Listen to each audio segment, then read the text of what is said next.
Alors la question du jour, c'est: y a-t-il des degrés dans l'éveil? C'est une question intéressante. Alors s'il y avait des degrés dans l'éveil, il y aurait des êtres humains sur degré 1, degré 2, degré 3, et cetera, et puis tout en haut, les super éveillés, ce qu'on appelle les grands éveillés. Voilà. Est-ce que c'est le cas? Eh ben, je suis désolé, non. Pourquoi? Parce que premièrement, vous n'êtes pas comparables les uns aux autres. Donc, on ne peut pas comparer l'état d'éveil de quelqu'un à l'état d'éveil de quelqu'un d'autre. Petit a. Hein. De même qu'on peut difficilement comparer l'intérieur de quelqu'un avec l'intérieur de quelqu'un d'autre. C'est quasiment impossible. C'est impossible. Et deuxièmement, l'éveil, c'est tellement évident, c'est tellement simple que c'est où je suis, ou je suis pas, où ma conscience est éveillée, ou ma conscience n'est pas éveillée, où l'interrupteur est sur on, ou il est sur off. Hein, donc, voilà, bah, un exemple tout bête. Hein, vous êtes réveillé, normalement, vous dormez la nuit, en général, et puis vous êtes réveillé un certain temps dans la journée. Et ben, vous savez très bien que vous êtes réveillé lorsque vous êtes réveillé, lorsque vous posez la question. Hein. Des fois, on ne se pose pas la question, et des fois, on est là, présent, on est réveillé, mais on n'en est pas conscient. On n'est pas conscient d'être en état de réveil. C'est pareil pour l'éveil. Ce qu'on appelle l'éveil, c'est l'éveil de la conscience, c'est la conscience qui est large et qui accueille le monde. Et donc, c'est simple, je veux dire, c'est tellement simple que si vous êtes dedans, ben, vous le savez. Alors des fois, vous pouvez simplement ne pas être conscient que vous êtes dans cette attitude d'ouverture.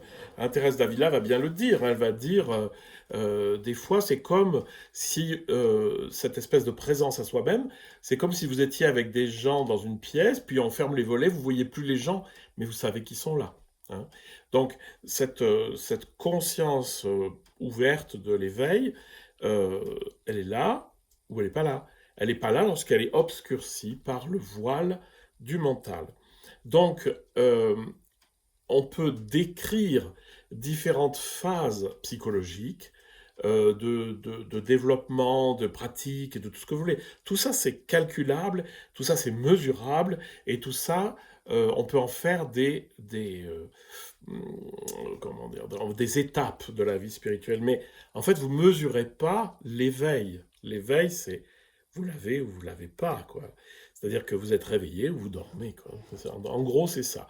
Et le problème, c'est que vous vous posez des questions quand vous dormez, en général. Et c'est là que j'entends, oui, mais comment est-ce qu'on peut être sûr? Et puis, quelqu'un qui dit qu'il est éveillé, mais c'est pas possible, et tata. Tout ça, c'est des gens qui dorment et qui ne sentent pas cette chose évidente qui est l'éveil.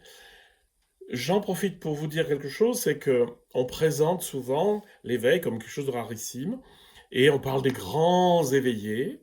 Méfiez-vous, les grands éveillés, ce sont ceux qui sont très connus. C'est des gens très connus. C'est-à-dire, c'est des gens, finalement, qui sont très médiatisés. Ça ne veut pas du tout dire qu'ils sont éveillés du tout. Il y a des gens qui ne sont pas éveillés du tout, qui sont considérés comme des grands éveillés. Euh, Si vous voulez juste vérifier simplement si quelqu'un est véritablement éveillé. D'abord, il ne fera pas de pub, ça c'est sûr. Euh, Ce pauvre Ramana Maharshi, il s'en est pas sorti parce que en fait, ses adorateurs l'ont bouffé, quoi. Ça, euh, c'est très bien décrit. Euh, ce qui est important, c'est que vous le voyez aux actes de bienveillance absolument désintéressés de ces personnes. Donc moi, quand j'entends un grand gourou, etc. Ah ben zut, il a été accusé de malversation et puis peut-être aussi d'attouchement et machin. Je veux dire, là, il y a un os, parce qu'on ne peut pas faire ce genre de choses qui sont de manque de respect et qui sont, etc. À partir du moment où on est vraiment éveillé. Lorsqu'on est vraiment éveillé, je vous l'ai déjà dit, je vous le répète, c'est essentiel. Une chose, c'est la conscience qui s'élargit. La deuxième chose, c'est l'amour qui jaillit.